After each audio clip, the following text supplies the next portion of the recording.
চলো আজকের class polity and economy থেকে। দেখো প্রথমে প্রশ্নটা দেখো, একটু লক্ষ্য করো। অর্থনৈতিক সমীক্ষা নিচে যে উল্লেখিত কোন প্রতিষ্ঠানের দ্বারা সংকলিত হয়?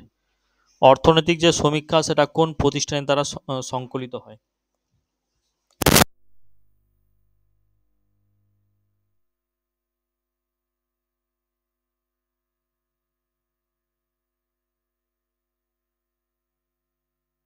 উত্তরটি কারোর জানা আছে?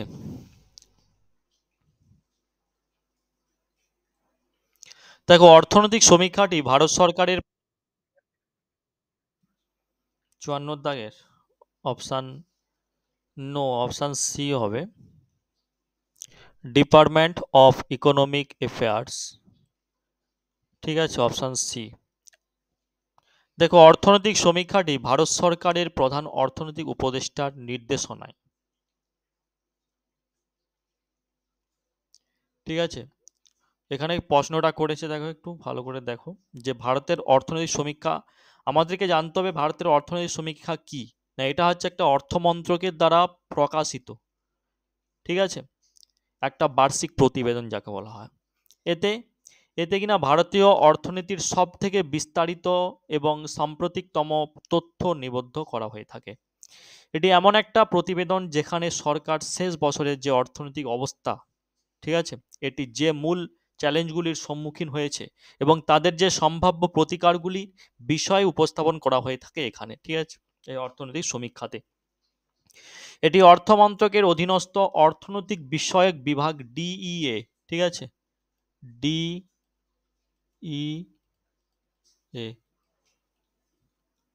ডিপার্টমেন্ট অফ ইকোনমিক অ্যাফেয়ার্স, ঠিক আছে, অর্থনৈতিক উপদেষ্টার নির্দেশনায় প্রস্তুত করা হয়। ভারতে প্রথম অর্থনৈতিক সমীক্ষা যেটা হচ্ছে 1950 থেকে 1951 সালে উপস্থাপন করা হয়েছিল ভারতের প্রধান অর্থনৈতিক উপদেষ্টার নির্দেশন, ঠিক আছে, এই সমীক্ষা, অর্থনৈতিক সমীক্ষা। এটি এটি ছিল সাধারণত সংসদে কেন্দ্রীয় বাজেট পেশ করার একদিন আগে পেশ করা হয়ে থাকে এটি সবসময়।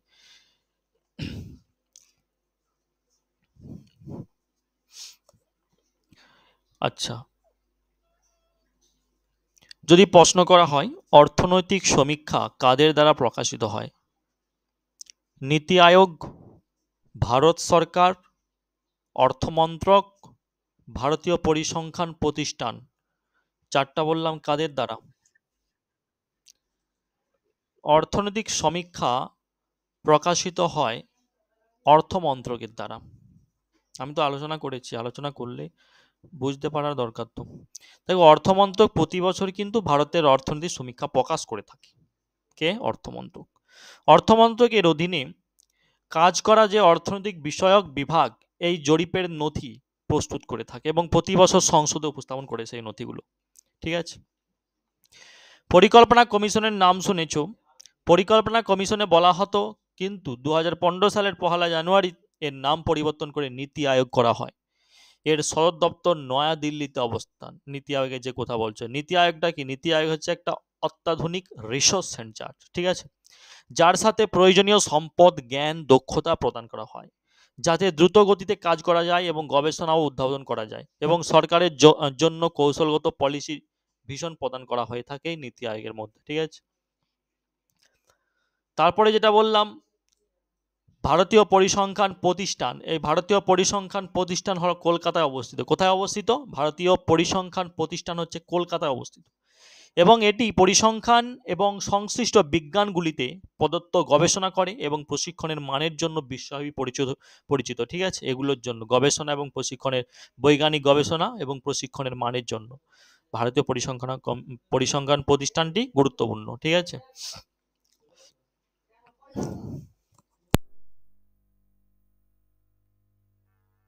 এবার দেখো, যদি প্রশ্ন করা হয় প্রতি বছর ভারতে কোন সংস্থার দ্বারা সরকারিভাবে অর্থনৈতিক সমীক্ষা প্রকাশিত হয়? ভালো করে প্রশ্নটা শোনো। প্রতি বছর ভারতে কোন সংস্থার দ্বারা সরকারিভাবে অর্থনৈতিক সমীক্ষা প্রকাশিত করা হয়? ভারতের রিজার্ভ ব্যাংক, ভারতের অর্থ কমিশন, অর্থমন্ত্রক ভারত সরকার নাকি শিল্প মন্ত্রক ভারত সরকার, কোনটা হবে?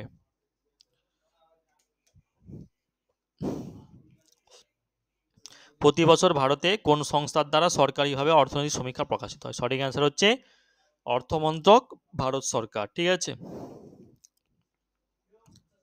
দেখো ভারতীয় রিজার্ভ ব্যাংকের যে কথাটা, ওইটা হচ্ছে ভারতীয় রিজার্ভ ব্যাংক, ওটা হচ্ছে আরবিআই যাকে বলা হয়। এটা হচ্ছে ভারতের কেন্দ্রীয় ব্যাংক, যার প্রাথমিক কাজ কি হচ্ছে? এর প্রাথমিক কাজ হচ্ছে দেশের আর্থিক পদ্ধতি পরিচালনা করা এবং নিয়ন্ত্রণ করা।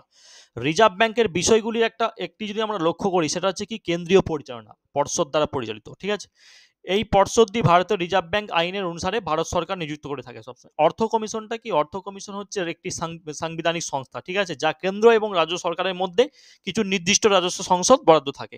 ঠিক আছে, এটি ভারতের রাষ্ট্রপতি দ্বারা ভারতীয় সংবিধানের প্রায় 280 নম্বর ধারা, কত নম্বর? প্রায় 280 নম্বর ধারার আয়ত্তায় প্রতিষ্ঠা করা হয়েছিল। ঠিক আছে, এটি কেন্দ্র এবং রাজ্যগুলির মধ্যে আর্থিক সম্পর্কের সীমা নির্দেশ করার জন্য তৈরি করা হয়েছিল। ঠিক আছে, 1951 সালে তৈরি হয়েছিল এটি। ঠিক আছে, কোনটি? অর্থ কমিশন। বাণিজ্য প্রচারে Indian chamber of commerce and ইন্ডাস্ট্রির ভূমিকা হচ্ছে কি? বাণিজ্যের প্রচারের জন্য ইন্ডিয়ান চেম্বার অফ কমার্স ইন্ডাস্ট্রির ভূমিকা হচ্ছে কি? পণ্য ও শ্রম আইনের আন্তঃরাষ্ট্রীয় আন্দোলন। ঠিক আছে,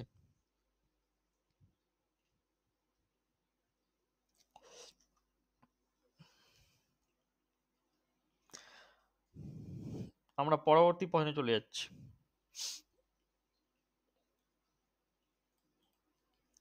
ন্যাশনাল প্রোডাক্ট এট ফ্যাক্টর কস্ট সমান কোনটা?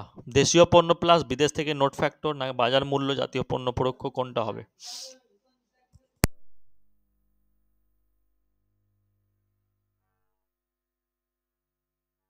ন্যাশনাল প্রোডাক্ট অ্যাট ফ্যাক্টর, দেখো ফ্যাক্টর কস্টের ওপর ভিত্তি করে নির্ধারিত এনডিপি, এই ফ্যাক্টর কস্টের ওপর ভিত্তি করে নির্ধারিত এনডিপি, এই এনডিপি, ঠিক আছে, এর মধ্যে মার্কেট প্রাইস দ্বারা নির্ধারিত নেট ভ্যালু অ্যাডেড এনডিপি, এনডিপির মধ্যে নেট ভ্যালু অ্যাডেডের পরোক্ষ কর ব্যতীত সমস্ত উপাদানই হচ্ছে অন্তর্ভুক্ত থাকে। ঠিক আছে, কি বললাম? ফ্যাক্টর কস্টের ওপর ভিত্তি করে নির্ধারিত এনডিপির মধ্যে মার্কেট প্রাইস যেটা, ঠিক আছে, মার্কেটে যে প্রাইজে মালটা বিক্রি হচ্ছে সেই প্রাইজে মার্কেট প্রাইস দ্বারা নির্ধারিত নেট ভ্যালু এডেড এনডিপির নেট পরোক্ষ কর ব্যতীত সমস্ত উপাদানই হচ্ছে অন্তর্ভুক্ত থাকে। সুতরাং ন্যাশনাল প্রোডাক্ট এট ফ্যাক্টর কস্ট হচ্ছে বাজার মূল্য জাতীয় পণ্য। ঠিক আছে, এই সঠিক অ্যান্সার হচ্ছে অপশন বি, পরোক্ষ কর ভর্তুকি, এটাই সঠিক অ্যান্সার। বাজার মূল্য জাতীয় পণ্য, বাজার মূল্য জাতীয় পণ্য, ঠিক আছে, বাজার মূল্য জাতীয় পণ্য পরোক্ষ, এটা হচ্ছে মাইনাস, তারপর পরোক্ষ কর প্লাস ভর্তুকি। ঠিক আছে, তাহলে অপশন বি হচ্ছে এখানে সঠিক অ্যান্সার।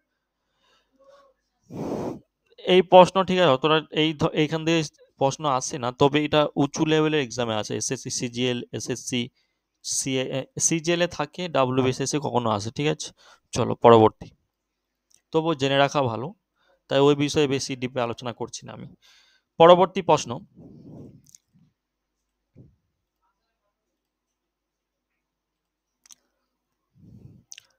সংবিধানের খসড়া কমিটির সম্মুখীনে প্রস্তাবনার ধারণাটি কে পেশ করেন?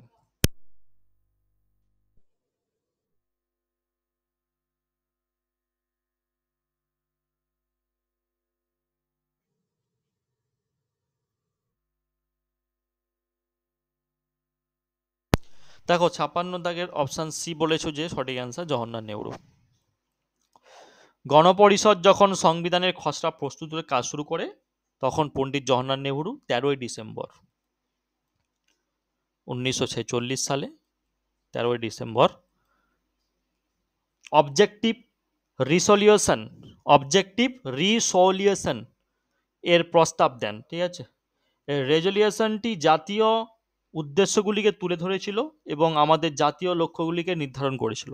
22শে জানুয়ারি 1947 সালে গণপরিষদ কর্তৃক পাস হওয়া অবজেক্টিভ রিসলিউশন শেষ পর্যন্ত ভারতীয় সংবিধানের প্রস্তাবনায় রূপ নেয়। কত সালে? 1947 সালে। ঠিক আছে, আচ্ছা, ডক্টর বাবা সাহেব আম্বেদকর চেয়ারম্যান ভারতের গণপরিষদের খসড়া কমিটির, যিনি হচ্ছে 29শে আগস্ট 1947 সালে। ডক্টর বাবা সাহেব আম্বেদকর খসড়া কমিটির চেয়ারম্যান ডক্টর রাজেন্দ্র প্রসাদের কাছে প্রায় 25শে নভেম্বর 1949 তারিখে ভারতীয় সংবিধানের চূড়ান্ত খসড়া কিন্তু তিনি পেশ করেছিলেন। আচ্ছা, পাঞ্জাব পুলিশ এসআই এক্সামে একটা প্রশ্ন এসেছিল এই ধরনের, যে ভারতের সংবিধানের খসড়া কমিটিতে কে প্রস্তাবনার প্রস্তাব উত্থাপন করেছিলেন? জওহরলাল নেহরু, বি আর আম্বেদকর, মহাত্মা গান্ধী, বি এন রাও। ভারতের সংবিধানের খসড়া কমিটির কে প্রস্তাবনার প্রস্তাব উত্থাপন করেছিলেন? Jawaharlal Nehru is the right answer. ঠিক আছে, জওহরলাল নেহরুই হবে। দেখো, গণপরিষদের যে গুরুত্বপূর্ণ গঠনটা একটু তোমরা লক্ষ্য করো। আমি কয়েকটা বলে দিচ্ছি গণপরিষদ। দেখো, জওহরলাল নেহরু সংবিধানের খসড়া কমিটির প্রস্তাবনা তৈরির প্রস্তাব উত্থাপন করেছিলেন এবং তারপরে এটি গণপরিষদ কর্তৃক গৃহীত হয়েছে। ঠিক আছে, এটি হচ্ছে সাংবিধানিক কাঠামোর পাশাপাশি মতাদর্শ, মূল ধারণা এবং দর্শন বর্ণনা করে। ঠিক আছে, 1934 সালে এম এন রায় প্রথমে একটা গণপরিষদের ধারণা উত্থাপন করেছিল এবং আনুষ্ঠানিক দাবি হিসাবে 1935 সালে ভারতীয় জাতীয় কংগ্রেস এই দাবিটি গ্রহণ করেছিল এবং 1946 সালে ক্যাবিনেট মিশন পরিকল্পিত কাঠামোর ভিত্তিতে গণপরিষদ গঠিত হয়েছিল এবং 1946 সালে 9 ডিসেম্বর এটি গঠিত হয়েছিল। সংবিধান প্রণয়ন সংস্থাটি 389 সদস্যের সমন্বয়ে গঠিত প্রাদেশিক আইনসভা দ্বারা নির্বাচিত হয়েছিল, যার মধ্যে দেশীয় রাজ্যগুলি থেকে 93 জন সদস্য এবং ব্রিটিশ ভারত থেকে 296 জন সদস্য ছিলেন। ঠিক আছে, গণপরিষদের গুরুত্বপূর্ণ কয়েকটা গঠন আছে, যেমন সচ্চিদানন্দ সিনহা। ঠিক আছে, সচ্চিদানন্দ সিনহা যিনি হচ্ছে অন্তর্বর্তীকালীন সভাপতি ছিলেন। ঠিক আছে, এবং রাজেন্দ্র প্রসাদ সভাপতি ছিলেন, হরেন্দ্র কুমার মুখোপাধ্যায় সহ সভাপতি ছিলেন এবং বি এন রাও সাংবিধানিক উপদেষ্টা ছিলেন। গণপরিষদের গুরুত্বপূর্ণ কমিটি যেটা, এই কমিটির খসড়া কমিটি ছিলেন ডক্টর বি আর আম্বেদকর, কেন্দ্রীয় গঠনতন্ত্র কমিটি ছিলেন জওহরলাল নেহরু, কেন্দ্রীয় শক্তি কমিটি ছিলেন জওহরলাল নেহরু, রাজ্য কমিটি ছিলেন জওহরলাল নেহরু, স্টিয়ারিং কমিটি ছিলেন ডক্টর রাজেন্দ্র প্রসাদ, কার্যবিধি কমিটি ছিলেন ডক্টর রাজেন্দ্র প্রসাদ, প্রাদেশিক সাংবিধানিক কমিটি ছিলেন সর্দার বল্লভভাই প্যাটেল। ঠিক আছে, এগুলো হচ্ছে গণপরিষদের গুরুত্বপূর্ণ গঠন আর গণপরিষদের গুরুত্বপূর্ণ কমিটি আলোচনা করলাম।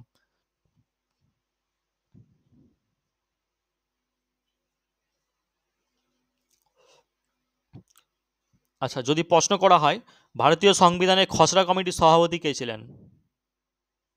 ডক্টর বি আর আম্বেদকর।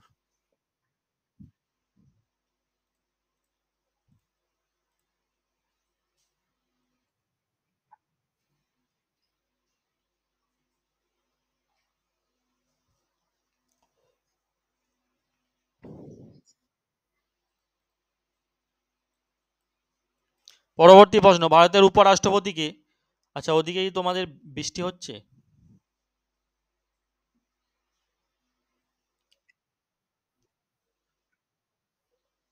হ্যাঁ, বৃষ্টি তো খবরে দেখলাম নিম্নচাপ থাকবে, এদিকে এমনিতেই জল বাড়ছে।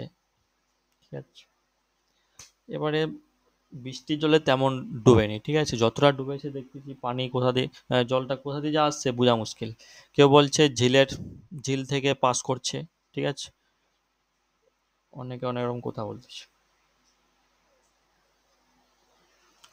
ঠিক আছে, দেখো, ভারতের উপরাষ্ট্রপতিকে নিম্নলিখিত কোন প্রক্রিয়ার মাধ্যমে অপসারণ করা হয়?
চলো, পরবর্তী প্রশ্ন, নিম্নলিখিত ব্যক্তিদের মধ্যে কে ভারতের একটি রাজ্যের গভর্নরকে নিযুক্ত করে থাকেন?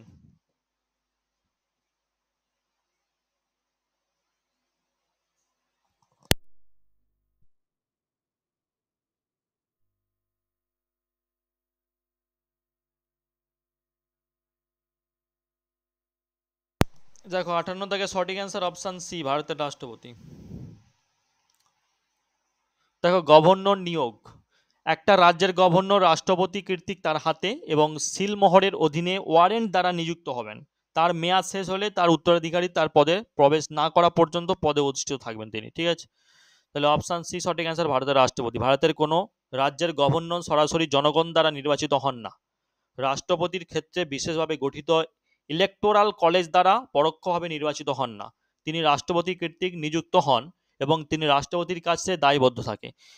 একভাবে বলা যেতে পারে যে তিনি কেন্দ্রীয় সরকারের একজন মনোনীত প্রার্থী।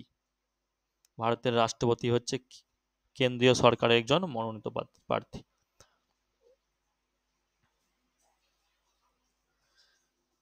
আচ্ছা, যদি প্রশ্ন করা হয় যে যেমন এসএসসি এমটিএস এক্সামে এসেছিল যে একটা রাজ্যের গভর্নর ড্যাশ দ্বারা নিযুক্ত হন,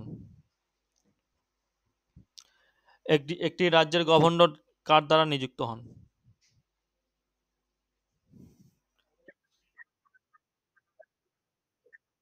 হ্যাঁ, রাষ্ট্রপতির সাহায্যে নিযুক্ত হন, রাষ্ট্রপতির সাহায্যে।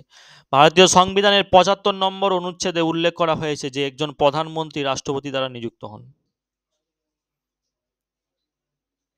সংবিধানের অনুচ্ছেদ 165 নম্বর ধারা রাজ্যগুলির জন্য অ্যাডভোকেট জেনারেলের অফিসের ব্যবস্থা করা হয়েছে।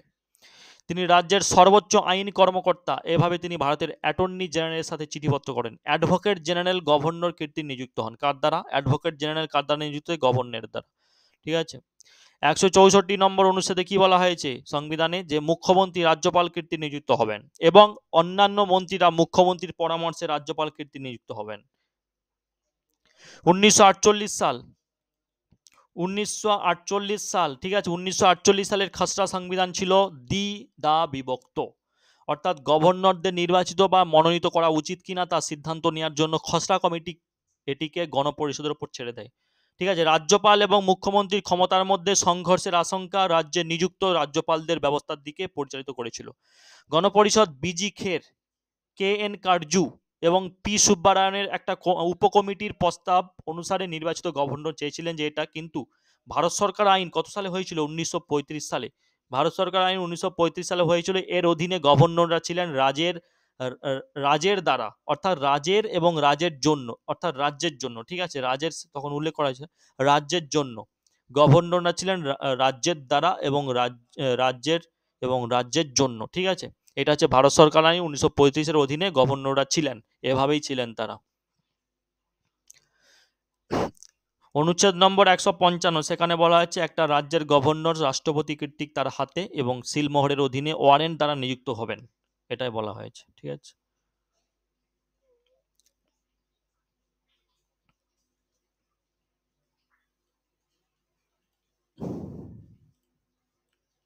নিম্নলিখিত মৌলিক অধিকারগুলির মধ্যে কোনটি শুধুমাত্র ভারতীয় নাগরিকদের জন্য উপলব্ধ? দেখো ভারতীয় নাগরিকদের মধ্যে কোনটি উপলব্ধ মৌলিক অধিকারগুলির মধ্যে? নিম্নলিখিত যে মৌলিক অধিকারগুলো দেখতে পাচ্ছ, এই মৌলিক অধিকারগুলির মধ্যে কোনটি শুধুমাত্র ভারতীয় নাগরিকদের জন্য উপলব্ধ?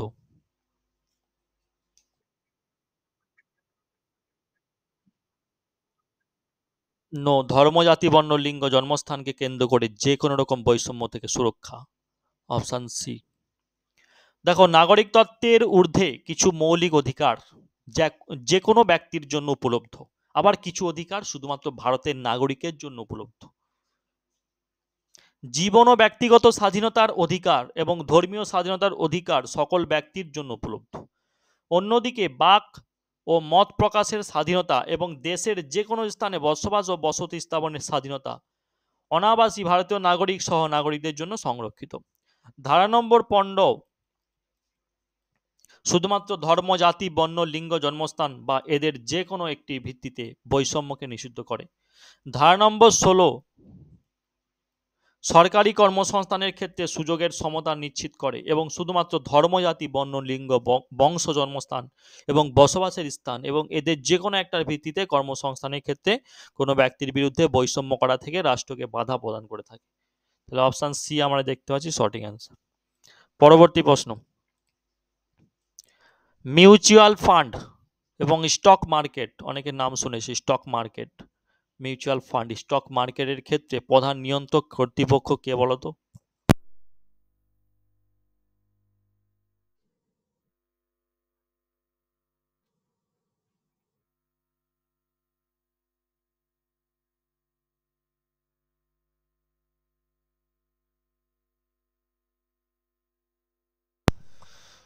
দেখো, securities and exchange board of India, securities and exchange board of India, এটা হলো ভারতীয় স্টক মার্কেট প্রধান এবং প্রধান নিয়ন্ত্রক সংস্থা। Option B.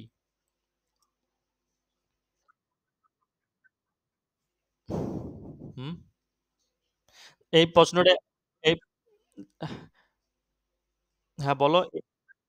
SEBI, হ্যাঁ, শর্ট ফর্ম SEBI, সিবি।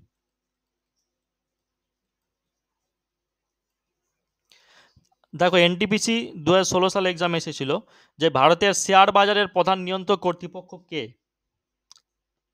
তাহলে সঠিক answer SEBI, securities and exchange board of India. দেখো, এটা প্রাথমিকভাবে 1988 সালের 12 এপ্রিল গঠিত হয়েছিল। ভারতের সুরক্ষা বাজারের বিকাশ এবং নিয়ন্ত্রণ সম্পর্কিত সমস্ত বিষয় নিয়ে কাজ করার জন্য, ঠিক আছে, এটি একটা নিয়ন্ত্রক সংস্থা হিসাবে কাজ করে। কলকাতা, দিল্লি এবং চেন্নাইয়ের আঞ্চলিক কার্যালয়গুলি এই সিবি মুম্বাই, এটা হচ্ছে মুম্বাই উপস্থিত। এই ঠিক আছে, securities and exchange board of India, এটি 6 জন সদস্য দ্বারা পরিচালিত হয়। একজন সভাপতি কেন্দ্রীয় সরকার দ্বারা মনোনীত, 2 জন সদস্য কেন্দ্রীয় মন্ত্রণালয়ের কর্মকর্তা, একজন সদস্য হচ্ছে আরবিআই থেকে, reserve bank of India, RBI থেকে, এবং বাকি 2 জন সদস্য হচ্ছে কেন্দ্রীয় সরকার দ্বারা মনোনীত। RBI, reserve bank of India. RBI, note করে না, 1935 সালের 1 এপ্রিল কলকাতায় প্রতিষ্ঠিত করা হয়েছিল। সদর দপ্তর হচ্ছে মুম্বাই। গভর্নর হলেন শক্তিকান্ত দাস।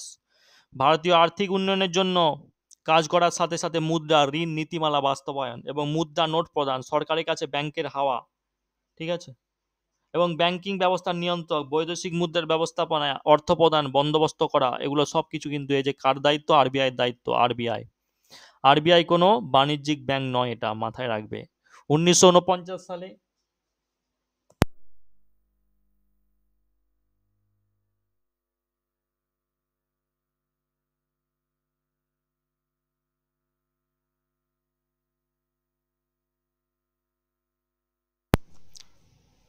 আচ্ছা দেখো, 1949 সালে 1 জানুয়ারিতে আরবিআই জাতীয়করণ করা হয়েছিল। কত সালে জাতীয়করণ করা হচ্ছে? 1949 সালে 1 জানুয়ারিতে আরবিআই জাতীয়করণ করা হচ্ছে। আরবিআই এর প্রথম গভর্নর কে ছিলেন? Sir Osborne Smith. Sir Osborne Smith হচ্ছে আরবিআই এর প্রথম গভর্নর ছিলেন, ঠিক আছে। আরবিআই এর প্রথম ভারতীয় গভর্নর কে ছিলেন? সিবি দেশমুখ। এটা গুলিয়ে ফেলো না যেন। ভারতের প্রথম গভর্নর ছিলেন স্যার অসবর্ন স্মিথ, তিনি ভারতের নয়, এবং প্রথম ভারতীয় গভর্নর ছিলেন সিবি দেশমুখ। অসবর্ন স্মিথ হচ্ছে প্রথম গভর্নর। মনমোহন সিং হচ্ছে কে? মনমোহন সিং একমাত্র প্রধানমন্ত্রী যিনি আরবিআই এর গভর্নর ছিলেন, একমাত্র প্রধানমন্ত্রী মনমোহন সিং। আরবিআই এর প্রথম মহিলা ডেপুটি গভর্নর কে ছিলেন? K J উদেসি। কে জে, ঠিক আছে, কে জে উদেসি, হর্ষ উদয়কা তালবস্য, সেটা মাথা রাখবে। আচ্ছা, আরবিআইটা আলোচনা হলো, তারপর চলে যাও সর্বোচ্চ আদালত। সর্বোচ্চ আদালতটা কি না? সুপ্রিম কোর্ট 1950 সালে, সুপ্রিম কোর্ট 1950 সালে 26 জানুয়ারি অস্তিত্বে আসে, এবং এটি ভারতের সর্বোচ্চ আদালত হিসাবে আমরা ধরে থাকি সুপ্রিম কোর্টকে। সুপ্রিম কোর্টের সদর দপ্তর কোথায়? নয়াদিল্লি। কোথায়? নয়াদিল্লিতে। 1954 সালে, ঠিক আছে, 1954 সালে 29 অক্টোবর ভারতের প্রথম রাষ্ট্রপতি doctor Rajendra Prasad supreme court ভবনের ভিত্তি প্রস্তুর স্থাপন করেছিলেন, ঠিক আছে। তারপরে চলে যাও অর্থমন্ত্রক। এই অর্থমন্ত্রকটা একটু নোট করো। এটি হচ্ছে কর, আর্থিক আইন, আর্থিক প্রতিষ্ঠান, মূলধন বাজার, কেন্দ্র এবং রাজ্যের যে অর্থ এবং কেন্দ্রীয় বাজেটের সাথে এটি অর্থমন্ত্রকটি সম্পর্কিত, আগেই বলেছি। ভারতের বর্তমান অর্থমন্ত্রীকে নির্মলা সীতারামন, প্রথম মহিলা পূর্ণকালীন অর্থমন্ত্রী যিনি, এবং লিয়াকত আলী খান ছিলেন প্রথম অর্থমন্ত্রী। লিয়াকত আলী খান, ঠিক আছে, প্রথম অর্থমন্ত্রী। স্বাধীন ভারতের প্রথম ইউনিয়ন বাজেট হচ্ছে কত? 1947 সালে 26শে নভেম্বর CRK শানমুখম চেট্টি দ্বারা উপস্থাপন করা হয়েছিল। কার দ্বারা? স্বাধীন ভারতের প্রথম ইউনিয়ন বাজেট হচ্ছে 1947 সালে 26শে নভেম্বর CRK শানমুখম চেট্টি দ্বারা উপস্থাপন করা হয়েছিল। ঠিক আছে, আশা করছি এগুলো বুঝতে পেরেছো। আমরা পরবর্তী পয়েন্টে চলে যাচ্ছি। ভারত সরকারের বাজেট পরিসংখ্যানে মোট ব্যয় এবং মোট প্রাপ্তির মধ্যে পার্থক্যকে কি বলা হয়?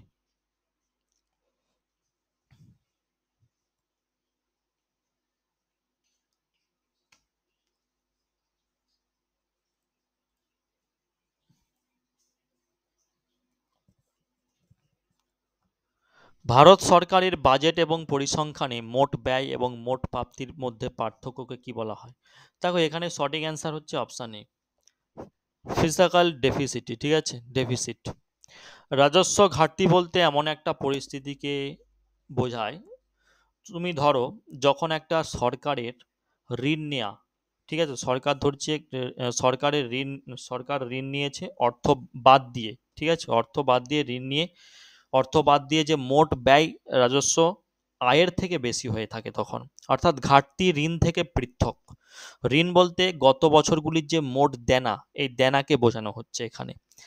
রাজস্ব ঘাটতিকে অনেক ক্ষেত্রেই একটা ইতিবাচক অর্থনৈতিক ঘাটতি হিসাবে বিবেচনা করা হয়, কারণ এটি একটা দেশের অর্থনৈতিক উন্নয়নের সূচক। এই জন্য, ঠিক আছে।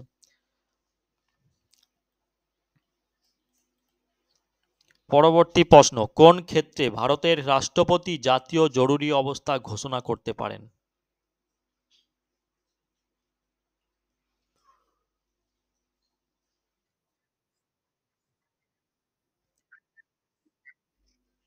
দেখো, সঠিক অ্যান্সার অপশান ডি, শুধুমাত্র বহিরাগত আগ্রাসন এবং সশস্ত্র বিদ্রোহ। বহিরাগত আগ্রাসন এবং সশস্ত্র বিদ্রোহ, এই দুটোর মধ্যে কিন্তু জরুরি অবস্থা ঘোষণা করতে পারে রাষ্ট্রপতি। ধারা নম্বর 352, রাষ্ট্রপতি জাতীয় জরুরি অবস্থা ঘোষণা করতে পারেন ধারা নম্বর 352-তে যখন ভারত তার একটা অংশে নিরাপত্তা যুদ্ধ, অর্থাৎ বহিরাগত আগ্রাসন অথবা সশস্ত্র আন্দোলনের ফলে নিরাপত্তা বিঘ্নিত হচ্ছে। ঠিক আছে, এই যে আন্দোলন চলছে এখন দেখছো, এইখানে বিশাল আন্দোলন নেমেছে সকলে, ঠিক আছে, সশস্ত্র বিদ্রোহ চালু হয়েছে, আন্দোলন করছে, তখন কিন্তু আন্দোলনটাকে ঠেকানোর জন্য কিন্তু রাষ্ট্রপতি একটা জাতীয় জরুরি অবস্থা ঘোষণা করতে পারে। ঠিক আছে, এবং বহিরাগত, যারা বহিরাগত, ঠিক আছে, বহিরাগতদের অগ্রাসন, রাষ্ট্রপতি আসন্ন বিপদের কারণ উপলব্ধি করে যদি সন্তুষ্ট হন, তাহলে যুদ্ধ, বহিরাগত আগ্রাসন বা সশস্ত্র বিদ্রোহের প্রকৃতি ঘটনা ঘটার আগেই তিনি জাতীয় জরুরি অবস্থা ঘোষণা করে দেয়। ঠিক আছে, আন্দোলন করতে করতে এমন একটা পর্যায়ে চলে গেল, সেটা কি আছে, দেশের ক্ষতি হতে পারে, জনগণের ক্ষতি হতে পারে, এই জন্যেই তিনি একটা জাতীয় জরুরি অবস্থা ঘোষণা করে দেয়। ঠিক আছে, জাতীয় জরুরি অবস্থার ঘোষণা সমগ্র দেশে বা এর একটা অঞ্চলের জন্য, ঠিক আছে, প্রযোজ্য হতে পারে। 1976 সালে 42তম 1976 সালে 42তম সংবিধান সংশোধনী আইন রাষ্ট্রপতিকে দেশের একটা নির্দিষ্ট অঞ্চলে জাতীয় জরুরি অবস্থা কার্যকর সক্ষম করে তুলেছিল।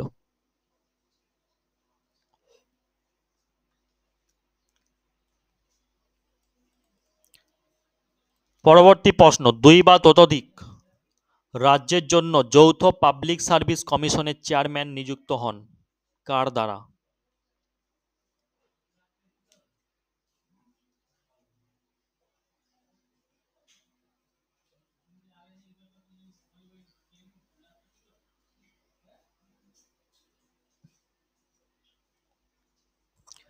দেখো, দুই বা ততোধিক রাজ্যের জন্য যৌথ পাবলিক সার্ভিস কমিশনের চেয়ারম্যান নিযুক্ত হন অপশান এ ভারতের রাষ্ট্রপতির দ্বারা। Joint state public service commission J S P S C, ঠিক আছে, JSPSC joint state public service কমিশনের চেয়ারম্যান এবং সদস্যরা রাষ্ট্রপতি দ্বারা নিযুক্ত হন। তারা 6 বছরের মেয়াদ অথবা 62 বছর বয়স পর্যন্ত, যেটি আগে ঘটে সেই নির্দিষ্ট সময়কাল অবধি তার পদে অধিষ্ঠ থাকবেন। রাষ্ট্রপতি তাদের বরখাস্ত এবং অপসারিত করতে পারেন।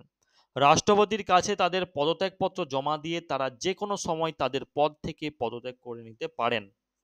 Joint state public service commission সংশ্লিষ্ট রাজ্য গভর্নরদের প্রত্যেকের কাছে তার বার্ষিক কর্মকাণ্ডের যে প্রতিবেদন সেটা জমা দেয়। ঠিক আছে, পরবর্তী প্রশ্ন। কেন্দ্র এবং রাজ্য আইনসভার ভোটারদের সর্বনিম্ন বয়সসীমা 21 বছর থেকে হ্রাস করে 18 বছর করা হয়। এটা কোন সংশোধনীর মাধ্যমে?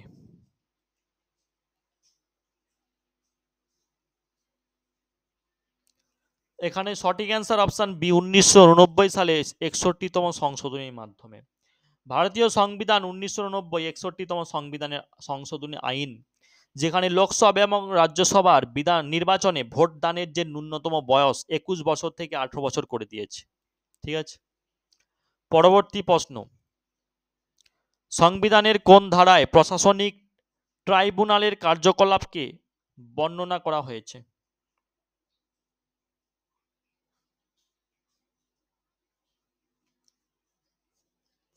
65 দাগের সঠিক অ্যান্সার অপশন বি, ধারা নম্বর 323(8)A।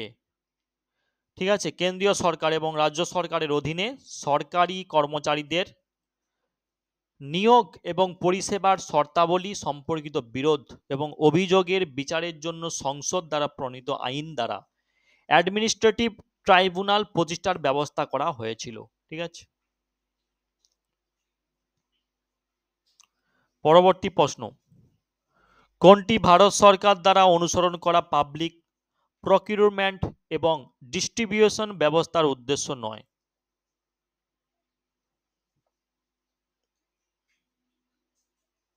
66 দাগে সঠিক অ্যান্সার অপশন ডি, খাদ্যশস্য উৎপাদনকে নিয়ন্ত্রণ করা। দেখো, পাবলিক ডিস্ট্রিবিউশন সিস্টেম পিডিএস, ঠিক আছে, পাবলিক ডিস্ট্রিবিউশন সিস্টেম পিডিএস, এই পিডিএস, ঠিক আছে, এটা হচ্ছে সাশ্রয়ী মূল্য খাদ্যশস্য বিতরণের মাধ্যমে ঘাটতি পূরণের একটা কৌশল হিসাবে বিকশিত হয়ে থাকে। বছরের পর বছর ধরে পাবলিক ডিস্ট্রিবিউশন সিস্টেম দেশে খাদ্য সরবরাহের জন্য সরকারি নীতির একটা গুরুত্বপূর্ণ অংশ হিসাবে আত্মপ্রকাশ করেছে। পাবলিক ডিস্ট্রিবিউশন সিস্টেম কেন্দ্র এবং রাজ্য ও কেন্দ্রশাসিত সরকারের যৌথ দায়িত্ব পরিচালনা করে থাকে।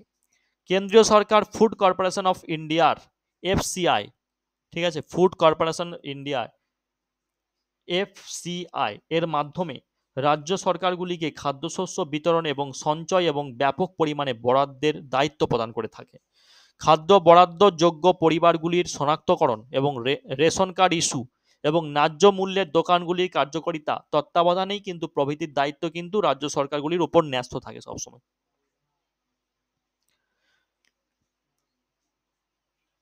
পরবর্তী প্রশ্ন। মিশ্র অর্থনীতি শব্দটির অর্থ? এটা শেষ প্রশ্ন আছে ক্লাসে, ভীষণ বৃষ্টি হচ্ছে, লাইনে আপ ডাউন হচ্ছে। মিশ্র অর্থনীতি শব্দটির অর্থ কি? সঠিক অ্যান্সার অপশন সি, বেসরকারি এবং সরকারি উভয় ক্ষেত্রে অস্তিত্ব। দেখো, মিশ্র অর্থনীতি এবং একটা অর্থ ব্যবস্থা যা পুঁজি অর্থনীতি এবং সমাজতান্ত্রিক অর্থনীতি একত্রিত করে। মিশ্র অর্থনীতির অধীনে বেসরকারি এবং সরকারি ক্ষেত্র কি করে, সহাবস্থান করে থাকে। অর্থনৈতিক কার্যকলাপ সরকার দ্বারা সামাজিকভাবে উল্লেখযোগ্য অর্থনৈতিক ক্ষেত্রগুলির দিকে পরিচালনা করে থাকে। ঠিক আছে, এটা আমাদেরকে মাথায় রাখতে হবে। দেখো, মিশ্র অর্থনীতি হচ্ছে বিশ্বের সর্বোত্তম উদাহরণ হিসাবে ভারতকে স্বীকৃতি দেওয়া হয়ে থাকে সবসময়। চলো আর একটা দেখা যাক। ভারতের কোন একটি রাজ্যের বিধান পরিষদ সৃষ্টি বা অবলুপ্তি করা যায় কিসের মাধ্যমে? ভারতের কোন একটা রাজ্যের বিধান পরিষদ সৃষ্টি বা অবলুপ্তি করা যায় কিসের মাধ্যমে? দেখো, এখানে সঠিক অ্যান্সার অপশন বি, রাজ্যের বিধানসভার কর্তৃক গৃহীত প্রস্তাব অনুযায়ী সংসদের মাধ্যমে। সংবিধানের 169 নম্বর ধারা অধীনে সংসদ সংশ্লিষ্ট রাজ্য বিধানসভা সুপারিশের ভিত্তিতে কিন্তু রাজ্য বিধান পরিষদ গঠন বা বিলুপ্ত করতে পারে। ঠিক আছে, আবার প্রয়োজন হলে সংসদ দ্বারা বিধান পরিষদ সৃষ্টি করা যেতে পারে। সংসদ কোনো রাজ্যের অঞ্চল বৃদ্ধি বা হ্রাস করতে এবং সীমানা পরিবর্তন করতে এবং ভারতের রাজ্যগুলির নামও পরিবর্তন করতে পারে। ঠিক আছে, চলো এটাই থাক, পরবর্তী ক্লাসে দেখা হচ্ছে, চলো।